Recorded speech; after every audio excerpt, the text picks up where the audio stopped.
In 1735, Mother Leeds was pregnant with her 13th child, and according to the legend, she did not want this child. She had a lot of problems with the birth, and she cursed the child, and the child was immediately transformed and born with hooves, bat wings, goat feet, a whole mess of different animals, and supposedly flew out of the chimney and has been haunting the Pine Barrens for the past almost 300 years now. They're coming home and they suddenly turn around and they see what appears to be a horse under the street light. It reared up like a horse, and he said the wings shot out from the side. Then his best friend's like, yo, that's not a horse, that's the Jersey Devil.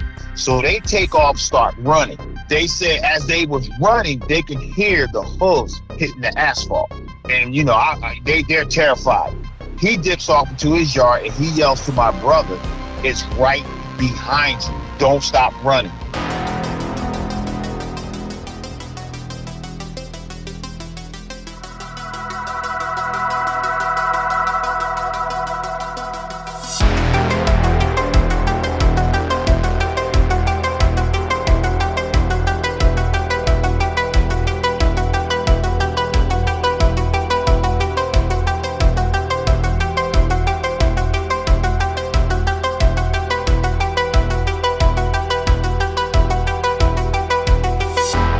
This is Bigfoot Crossroads.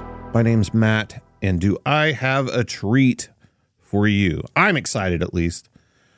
One of my favorite subjects whenever it comes to the world of the unexplained has always been the Jersey Devil.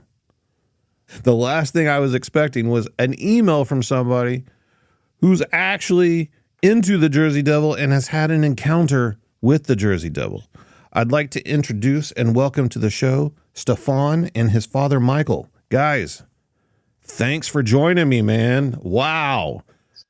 Hey, man, we are so glad to be here. We're so glad that you're taking our story, and we're ready to share it. It's a pleasure, and we're so happy to be here. Thank you, Matt. Yeah, man, absolutely. So the Paranormal Files... Man, I just watched that today, and that I just recently found out about that channel in the past few months. As a matter of fact, all of this is just kind of weird how these little pieces of the puzzle are falling in place for me right now. So you'll have to bear with me, but I'm going to pretend like I didn't watch it though, because I want to hear, straight from you guys, everything. First, just to get us started, tell us exactly what is the story, the folklore behind the Jersey Devil. Okay, so the legend behind the Jersey Devil goes that in 1735, Mother Leeds was pregnant with her 13th child. And according to the legend, she did not want this child. She had a lot of problems with the birth, and she cursed the child, according to the legend. And the child was immediately transformed and born with hooves, bat wings, goat feet, a whole mess of different animals, creatures, whatever you want to call it. And supposedly flew out of the chimney and has been haunting the Pine Barrens for the past almost 300 years now. Craziness. I remember getting a book whenever I was a little kid, and I believe the book was called Monsters You've Never Heard of. And on the cover was this monster, unlike anything I'd ever seen before. The illustrator that did the cover did an amazing job of capturing just this frightening image of the Jersey Devil. And there were some stories in the book, of course, talking about, the first encounters of finding, hoof tracks on roofs and things like that. How did you guys, I guess it would have been you first, Michael, get hooked into this folklore? Is it just because of where you grew up? Well, being in New Jersey and myself, my parents came here in 1971, and anyone who lives in South Jersey, or maybe even North Jersey, but definitely South Jersey, knows about the Jersey Devil. So my first time hearing about it was when I was like about 5, 6 years old. Like I said, We came here in 71 when I was 4. 73, my brother actually had an encounter with it. And it was from that point on that, it sparked the interest in me.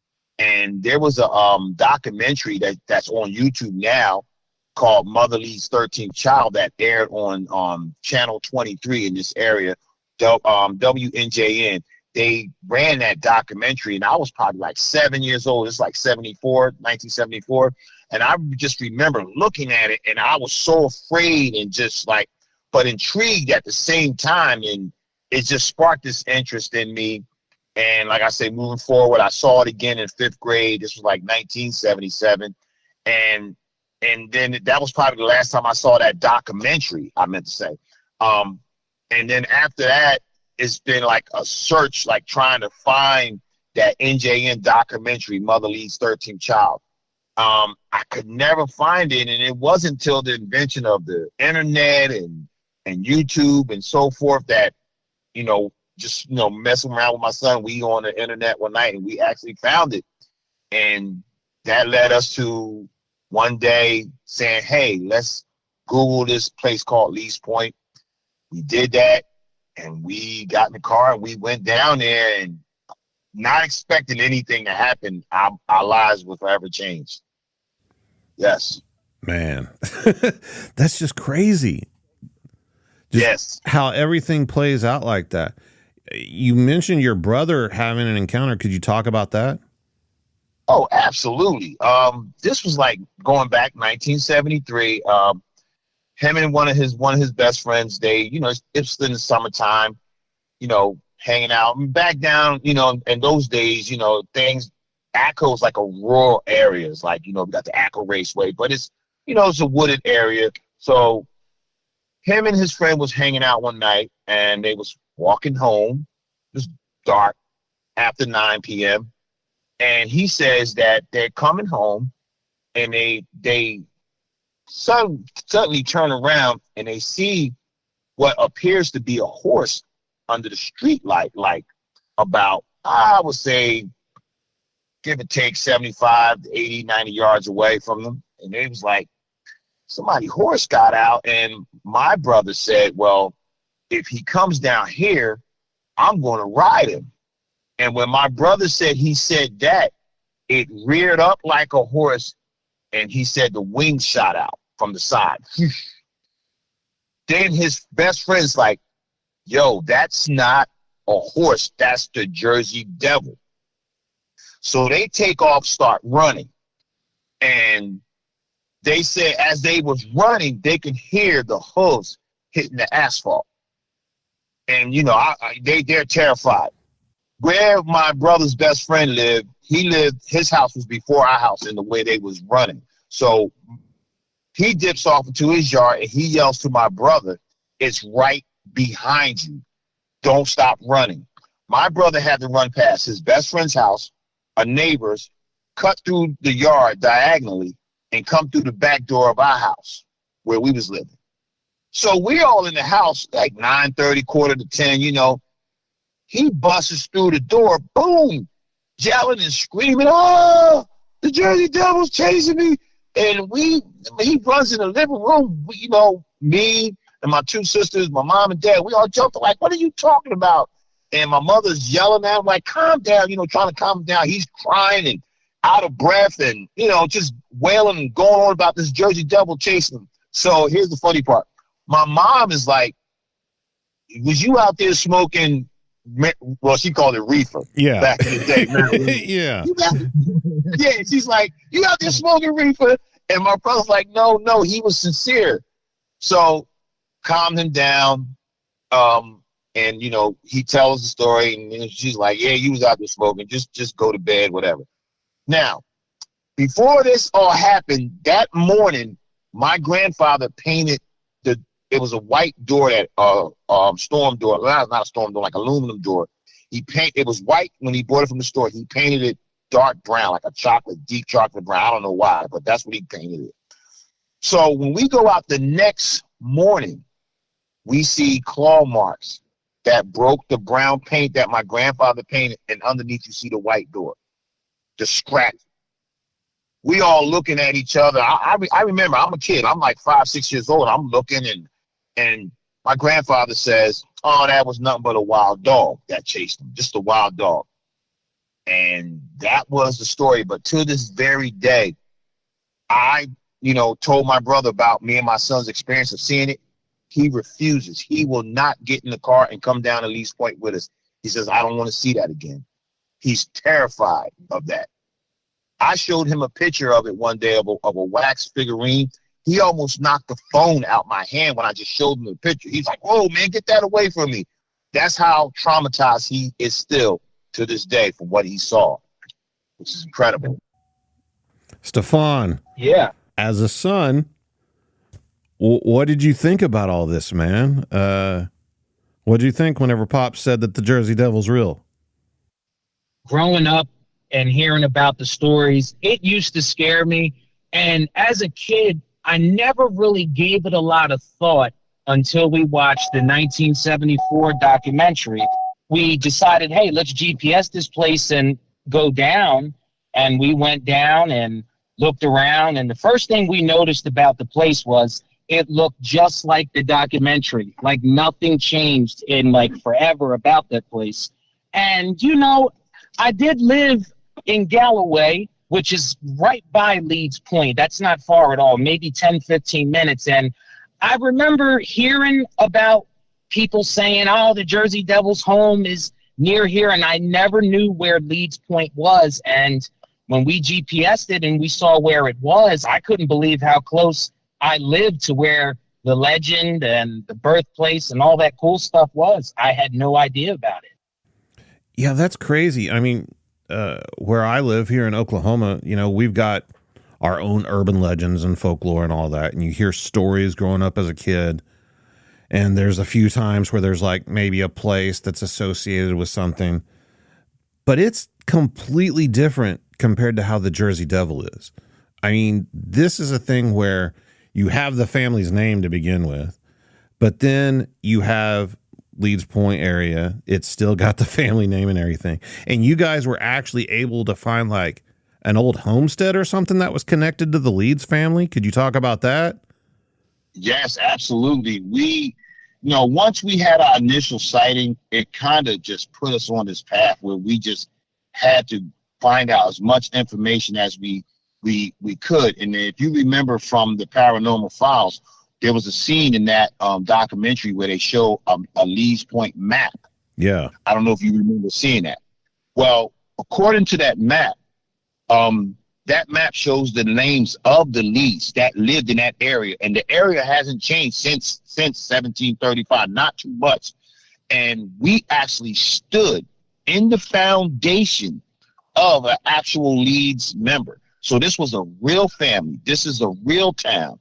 And this really happened. We stood on the grounds where it all began. Yes, indeed. We stood in the foundation of the homes. And one of those the foundation we was in that documentary video, there's a chimney that's still there.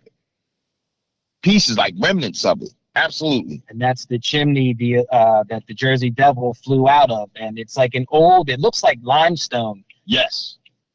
Yes. Absolutely. So just walk us through that day when you guys decided, hey, let's go check this spot out. You got the GPS coordinates and you go there. All right. Well, this is how it was. It was June 3rd, 2017. And we got the coordinates and we hopped in the car. It was me, my son, Stefan, and his baby brother, Jaden. We all go down. We get to Leeds Point. It's like 2 p.m., 2:30, whatever, between that time in the afternoon on a summer day, June 3rd, 2017. I mean, blue skies. We could have been at the beach relaxing, walking the boardwalk, but we out here in the marsh, back, on Oyster Creek Road, because that's where we actually saw the sighting at 42 Oyster Creek Road. So we're out here. The first thing we noticed is awfully quiet.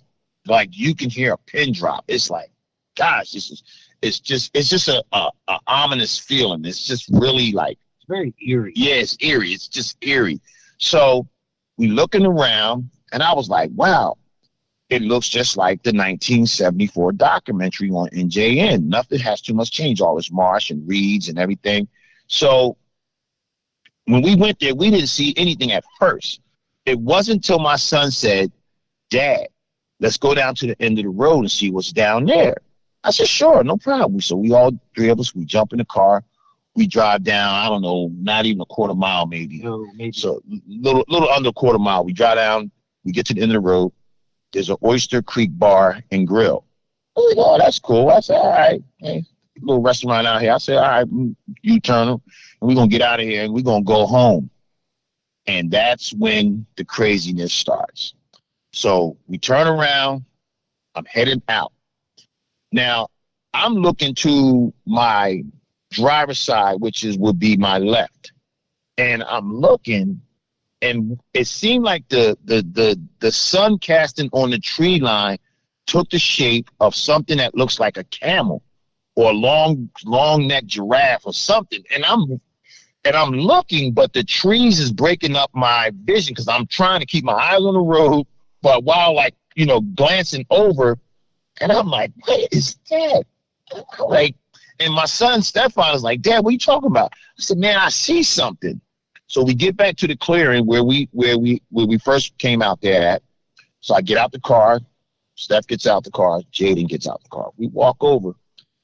This is the God honest truth. So I look out, and we looking out, what you say, Steph, about 100 yards, 150 yards? Yeah, give or take, about 150, 150. And I'm like, Steph, somebody's horse got out. Yeah. And he's looking at me, and he's like, I don't see it, Dad. So I point, I said, look over my finger. So he looks over my finger. He's like, oh, my God. Like, yeah, somebody's horse or cow got out. And it wasn't until my son says, Dad, we are in the middle of a marsh. There is no farms around here. Nowhere. And it was from that point, I'm like, I know that's not what I think I'm seeing. And it was just, everything was just perplexing from that point on. We're just like, oh my goodness. And basically it was walking in motion, occasionally moving his head to the left, to the right, but it never advanced. It was just moving in place. It had his back towards us. And it was like a dark brown with a long forked tail in the back. It was crazy. I didn't see any wings. We didn't see any wings, but it was walking away from us. And I was expecting it to go over the hill and disappear, but it never did. And Steph, if you want to elaborate on more, what was your reaction to it? At first, I was in shock at what we were seeing. And the hardest thing for me to digest about the whole sighting was the fact that this was once a person. Was very hard for me to believe, because what we saw was anything but human. It was in any way a human at all, man. This thing had fur. You could see the fur. And the interesting thing about its whole image was the appearance seemed to have a shimmer to it, like a shine. So we really believed that what we saw could have been something paranormal. Absolutely. And, it never went into the woods. And the strangest thing was, when we first pulled over, there was nothing in sight, man. Either way we looked, we didn't see nothing. It's a wide open marsh, and there's nothing but a small patch of woods that backs up to a boat launch called Scott's Landing. And when we turned around and my dad's saying he's seeing a camel or a giraffe, I'm like, what are you talking about?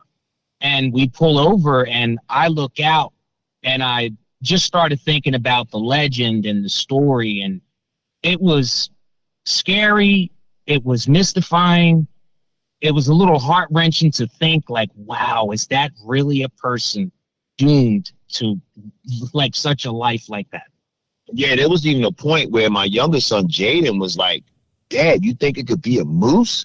And I'm like, no, we're I know that sounds crazy, right? I'm like, Jaden, we're in New Jersey. We're not in Alaska or wherever moose are from. Montana. I'm like, no, we're in New Jersey. Yeah. So clearly we all, there are three sets of eyes looking at something that is walking on all fours. Yeah.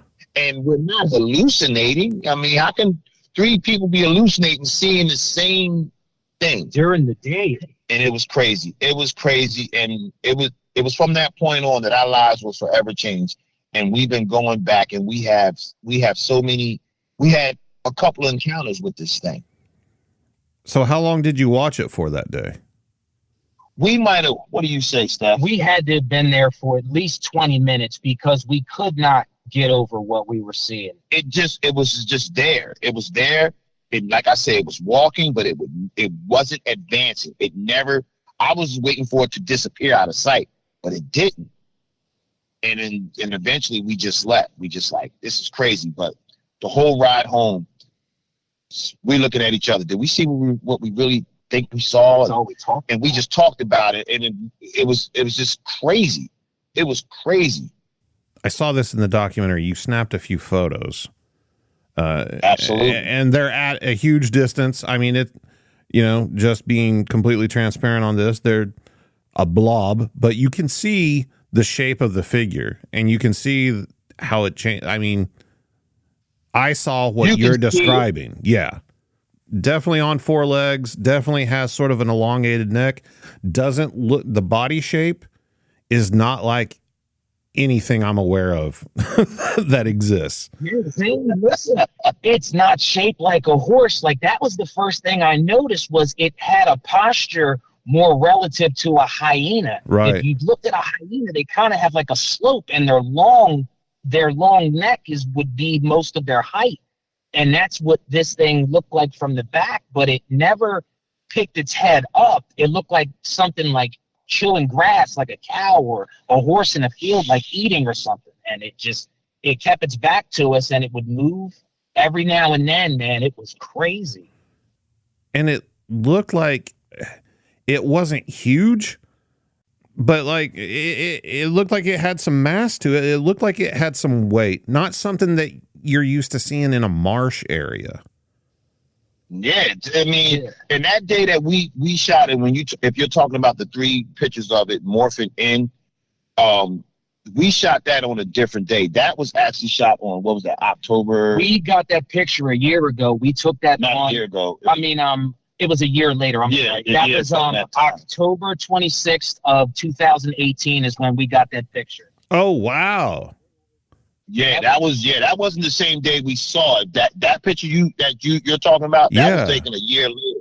This thing been appearing to us more than once. And there's sometimes where we went down there to go and see if we can see it, and it wouldn't show itself at all. We just would drive down and stare at trees and grass. Like, is it our minds, or are we really seeing what we're seeing?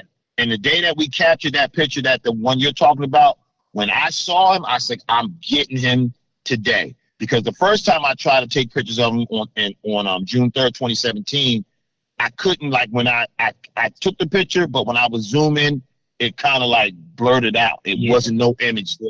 So that let me know that this thing is possibly paranormal. But that day, the picture you're talking about, I made sure I got him. That's why you see there was 3 different photos. I said, I'm definitely going to get him. I have to. I remember the day you did it, you just started pressing snap, snap, snap on the phone. You just pressed click, click, click, and it came out in like this morphing image, and you can see it's like it came into shape. Yes, it came in. It was like phasing in.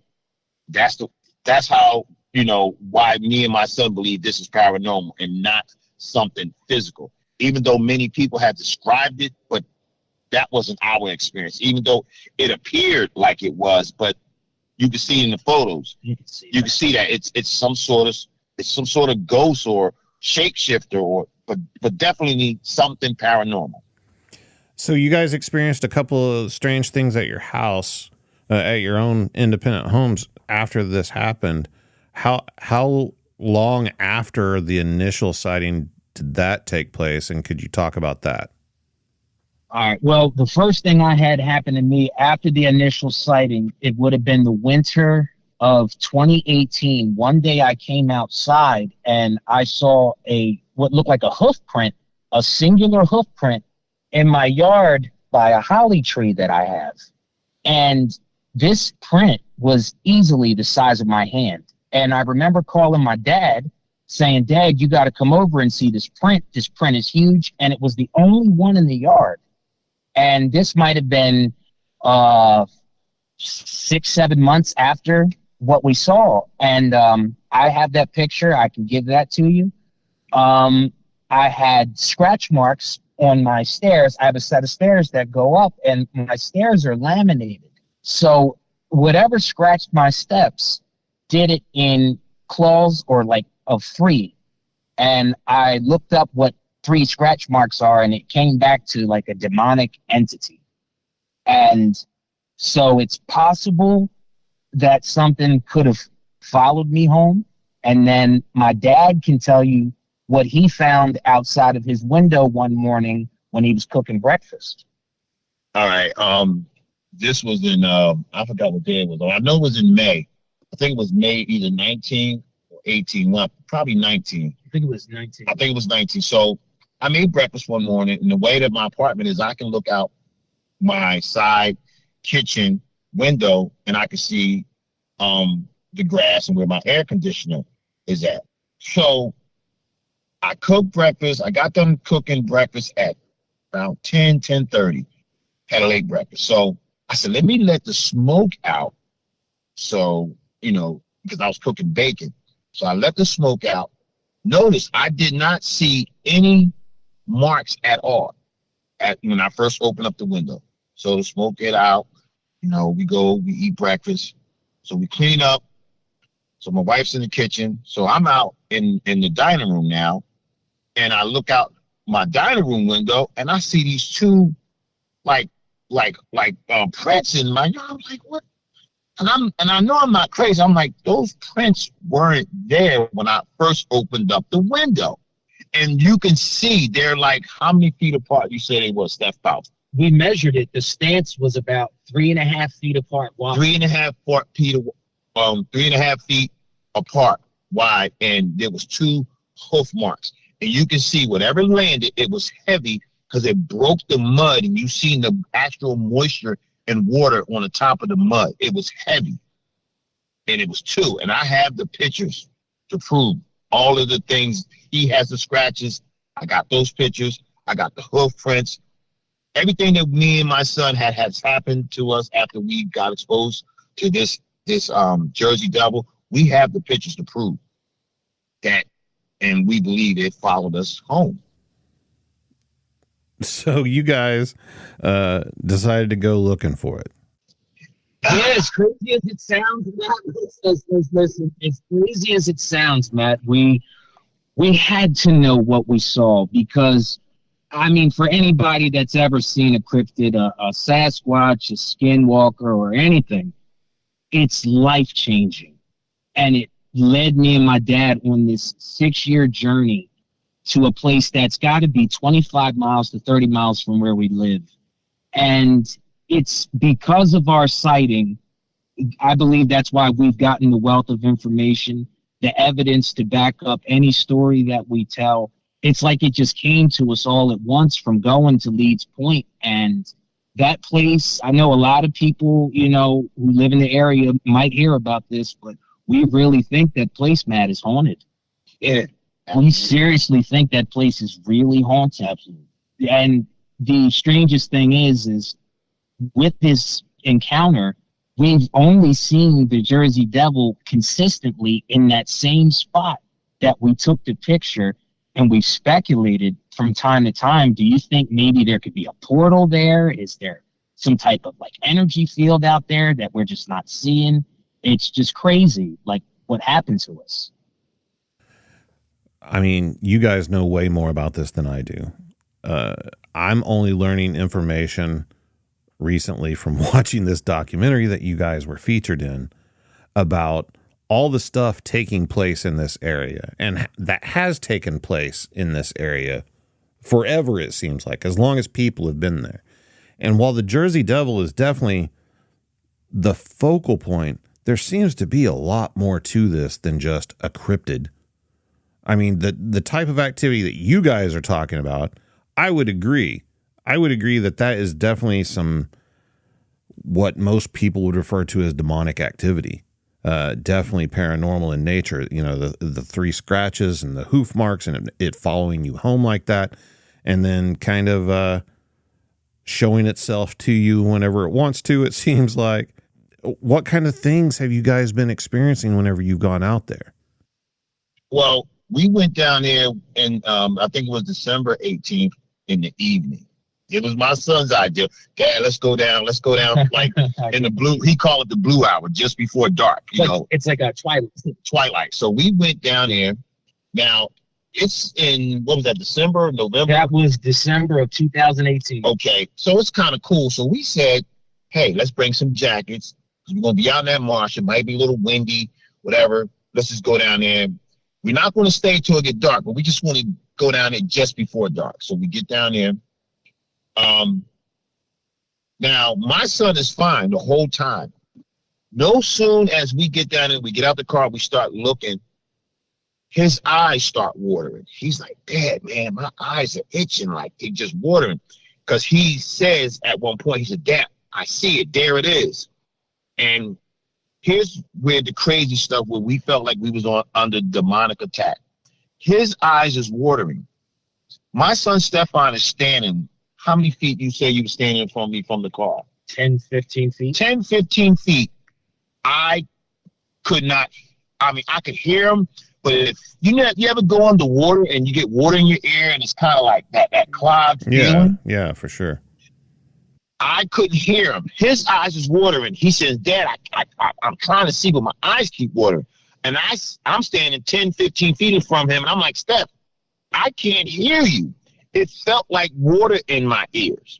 So he looks up the road, and then he yells again, Dad, there it is. And Steph, you can tell him what you saw, and then I'll tell him what I saw. You tell him what you saw up the street when you said there it was. Okay, so when I said there it is, what I was seeing, what would be on the right-hand side of Oyster Creek Road, there is a spot of little woods that run along the side, and it looked like an elk or a moose or something like that walking down the street along the edge of the road straight to us. And what was weird and creepy about it was there was only one way out, and that was to go the direction it was coming. And what I was trying to point out to my dad cutting through the woods, coming around the road straight up to us, he didn't see that. What he saw was completely opposite, which makes us think there could be more than one devil or entity out there. Dad, you can tell him what you saw. Yeah, what he saw and what I saw was clearly two different things. He says he sees something that looks like a elk or deer along the wood line coming towards him. I didn't see that. I'm looking, I'm like, Steph, what do you see? I don't see it. But what I see is I see the trees kind of like the branches going up and down, like a little wind blowing. Kid you not. There was a solid black image from about mid-chest to mid-head. And it looked like, pitch black. It was a solid black image, and it looked like it had like calf ears, or you know how like a cow ear sticks out to the side. Yeah, it went like that, and I'm looking, and I'm like, what is that? And we're both looking. When the branch went up, it took its head and moved it around. And when it did that, I was like, let's go. So we get in the car, and I hit my lights. And for like a millisecond, what I saw looked like when you hit like cat eyes hit like headlights. Yeah. Like flash, instant, gone. I'm thinking, well, maybe when I turned the lights on, there was some reflectors on the pole. There was no pole there by the tree. I saw the eyes, reflective eyes, just for a microsecond in that tree where I saw the solid black image. That was the scariest thing. And while all this was happening, it was kind of cool that evening because it was wintertime. It got extremely hot. it had to be at least 70 degrees. We had on leather jackets before we left the house because it was freezing. It was freezing. It was snow. Yeah, it was cold. It was cold. It was just crazy. And we are convinced that Leeds Point is definitely haunted. One of the locals, and I won't say her name to protect her identity, told us that people come there to practice Satanism. I don't know if you saw that in the documentary. I was going to say, I saw that scene where you guys are at the sighting location and just some random people stop and a guy shares a story about finding like a deer and a pentagram or something. Yes, because that's what you following right on. Because I was going to say, on Leeds Point Road, I have the picture of a headless deer.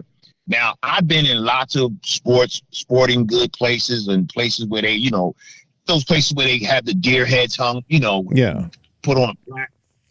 Most of when they do that, the deer is cut like right at the base of the neck where the body begins, the chest and stuff. Just right out there. This wasn't like that. This was cut off directly as at the head. The neck was still attached. I have the picture. And when I told this local that and showed her the picture, her face changed. She's like, I hate to tell you. She said, but I don't know if you know this. People come here to practice Satanism. Now, is that to appease the spirits? We don't know. But yes, that guy who came up in that truck, we did not know that guy from nowhere. I never seen that guy until that video, till we shot that video. And when he said what he said, that's why I reacted the way I did. And I told Karl, I said, Karl, I'm not lying, and he just confirmed it, about the deer and the pentagram. And we still believe that people go there to appease the spirits or this demonic energy, whatever. It's crazy, man. That place where you saw it, you were talking about the woods there and it being connected to that same, is it Scott's Landing? Yes. And that whole area, I mean, we have a place here called Brown Springs, and I've talked about it a few times on the show, and it's a place that people go to. They research Bigfoot there. They research the paranormal there. There's even stories of like dogmen there, but it's also a place where like organized crime would dump bodies.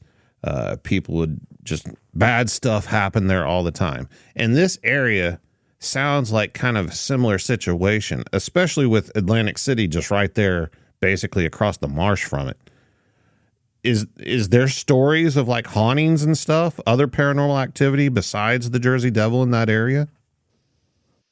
Well, not too much that I know about down there, but here in my town, out in Acco, we have the Acco Ghost, and that's kind of connected to the Pine Barrens. And that was a story about a boy that was hit by a car on Burnt Mill Road out here, and you go there at night to the end of the road. It's a dead end that leads to the woods, and you turn around, you get to a street light, and you flick your headlights, and a little boy comes out in the middle of the road. That's a story that's been long standing in the Pine Barrens out here.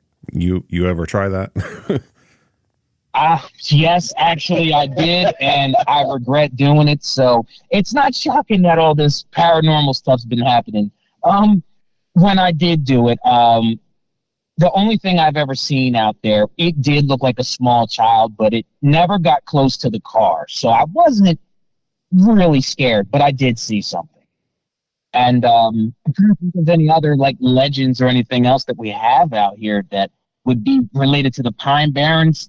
I don't really know that many, but definitely that one, it's local. And of course, the Jersey Devil. I mean, it's, we got a hockey team named after this monster, Yeah. I mean, it's probably one of the most well-known local pieces of folklore in the United States. I mean, everybody's heard of the Jersey Devil. I can promise you this. If any of your listeners ever want to go there, just go there. Leeds Point, New Jersey, 42 Oyster Creek Road. You will, in New Jersey, you will feel it. You will feel that energy. there's an eeriness about it. You could just feel it. That's all I can tell you. And like I said, we believe there are spirits. There's a lot of activity going on there. So do you think that this creature, for lack of a better word, this entity that you're talking about that's known as the Jersey Devil, and then you have the story of the 13th child, are they the same thing? Are they connected? Are they two separate things that just have been kind of tied together because it happened here and this is also here? What are your theories on that? Okay, this is our long-standing, I would say at least 4 to 5 year theory of what we have. You know that back then, if a child was born with any type of deformity, people thought that maybe the family was cursed or they had, bad blood in their lineage. And if you think about the story, 1735, that's not too far after the Salem witch trials. So people were still very superstitious and, very, on edge about things. So if they had any type of bad, luck held against them from other people for whatever they believed them to be, if they had a curse, placed upon them, it was really done by the people of the community, because we really think that this was a child born with a deformity in a time of ignorance, and it's possible that the child may have been mistreated or died unnaturally, for lack of better words, and something came through attached to that child's soul. And that's what we believe. We have a picture of what we believe to be the face of the actual 13th child, and we will also send you that. It looks like a ghostly image of a kid maybe between 5 to maybe 10 years old, and it appears in the image next to the creature, and we're going to send you that. And that's kind of where we got this. Yeah, that's kind of where we got that idea, like, well, maybe something happened to him, and through that, it brought something dark. Yeah, I mean, that makes total sense, especially, if you have this woman, and I assume since the area is named after the family and everything, they were probably a major family in that community back in those days. And everybody would have known, Mother Leeds, she's already got 12 kids, she's pregnant again, and then this child is born. Well, where's the child? Where'd the kid go? Well, it turned out to be this thing. It transformed into this devil and flew out the chimney, covering up their story of killing the child, possibly. That's exactly what we said. And that, a mother killing her own child, that's some bad juju, man. It's bad luck. And that's why I said, it's possible. We don't know 100%, but we really believe that there is a connection between the creature and the actual child. We believe that the Jersey Devil is like a mimic or something. It's a mockery spirit of some sort that says, yeah, I'm a monster, when really this whole story was about a child born in a time of ignorance, because people didn't know what a deformity was at the time, with modern medicine. But something has held this thing to the area for hundreds of years now. Do you think that's where the possible, devil worship stuff falls into play? What do you think's holding it to this area? We really do believe that between the energy of the past and the supposed devil worship out there and the Satanism, and there's all this dark arts stuff happening out there in the area, it's just keeping it alive, man. It's like it's just fueling the fire. And seeing what we saw and then having these pictures, it was like the pictures that we took over the years started telling a story for us. And when we noticed that we saw the face of this child, that's when we started thinking, well, maybe they did something to this kid. And what about the face? And there's a face we also have of a woman that looks like could be the mother. Yeah. Like she's crying. I'm not making none of this stuff up. This is not nothing that I made on a computer. I actually found the crying face of a woman off of Google Photos, like Google Earth photos. Yeah, we had a street view. The street view. I've actually seen the face, and I'm just like, oh my God, this place is haunted. Something horrible happened between the mother and this child. And it's all in that general area. And the energy has never left because we believe these spirits are not at peace. And they want the truth to be told. And it sounds crazy, but it seems like it fell into the hands of me and my son. And I'm like, why us? Not all people. I'm just a regular guy. I didn't want all of this, but it happened. So where does this journey lead you guys? What are your goals in all this? Are you still going out looking for it and trying to collect evidence, or what are you trying to do now? I mean, yeah, we collected evidence, but I think there's a truth that we have to get out. We have to get this truth out. And I think we have to let me just say it right. We try and dispel the monster thing and make this more about the child, because everyone loses focus about that. They just think the monster, the bat wings, the dog head, the body, da da da da da. But no one ever stops to think about this being a child. I think we lose focus on that. And I think this could be one of the reasons why these images came through these photos. Like as my son Stefan stated, is trying to tell the true story, what this is really about, and that this dark spirit is just an entity of some sort trying to make a mockery of it. And keep the monster part of it alive. It's I know it sounds crazy, but that's what we get out of it. Yep. And that's why we're still on this search, to try to collect as much information as we can and share it with everyone.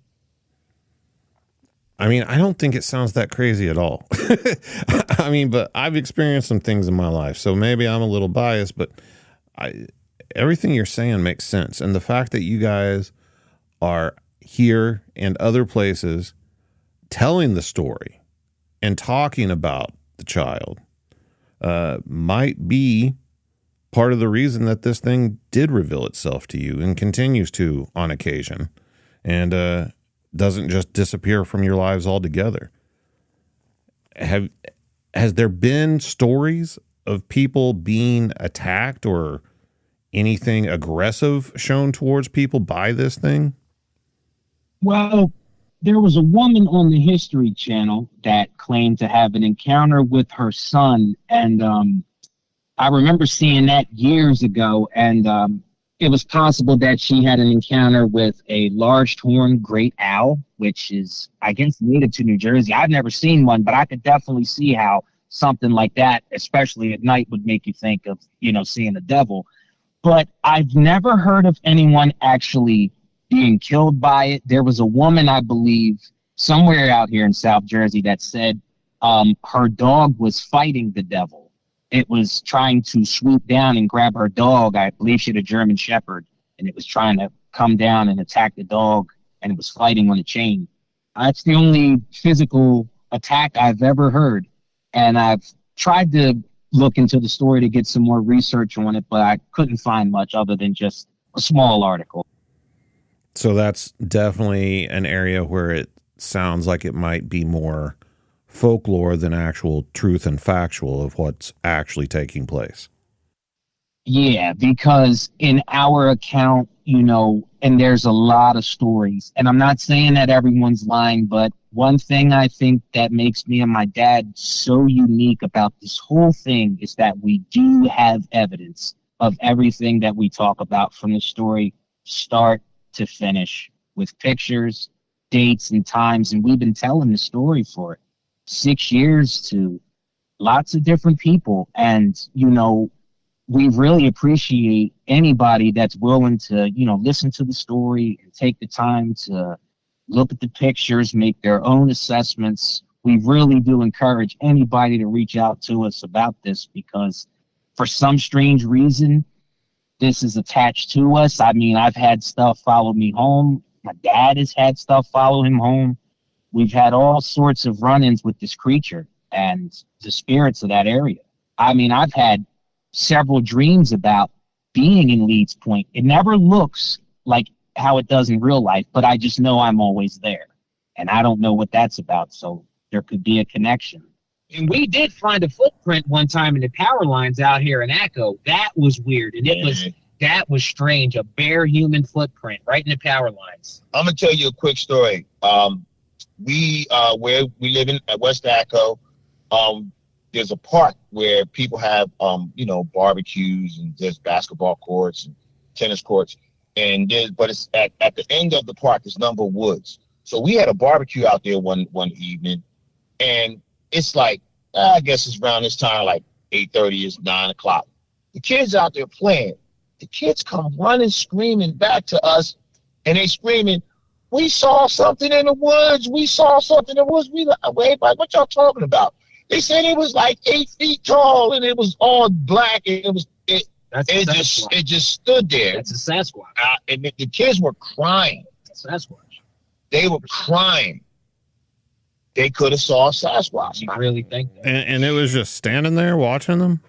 They said it was standing in the woods, just standing there, and it scared them. It was just watching them. They were just watching them. It's kind of a thing. These things seem to be drawn to children, not necessarily in like some creepy predator way, but like children laughing and playing and running around and stuff like that will get a Bigfoot's attention, and they'll come to check it out and just watch kids and try to get close to him and just look at him, and like what you're describing kind of sounds like that situation exactly. Yeah, I think children don't pose a threat. Yeah, that's what it is. And they feel comfortable to approach them, to get closer to them. Adults, that's a different Adults story. is different. I've heard of them saving kids. I've heard of them helping kids out of the woods and stuff. But then with people, you get the rock clacking, you get tree knocking. That's like, oh, that's no good. We got to get out. Like, oh, we got to go. Yeah. Yes. Well, fellas, I appreciate it, man. And how can people reach you if they do want to talk to you about this, or maybe have had their own experience that they want to share with you? Do you guys got a YouTube channel or anything?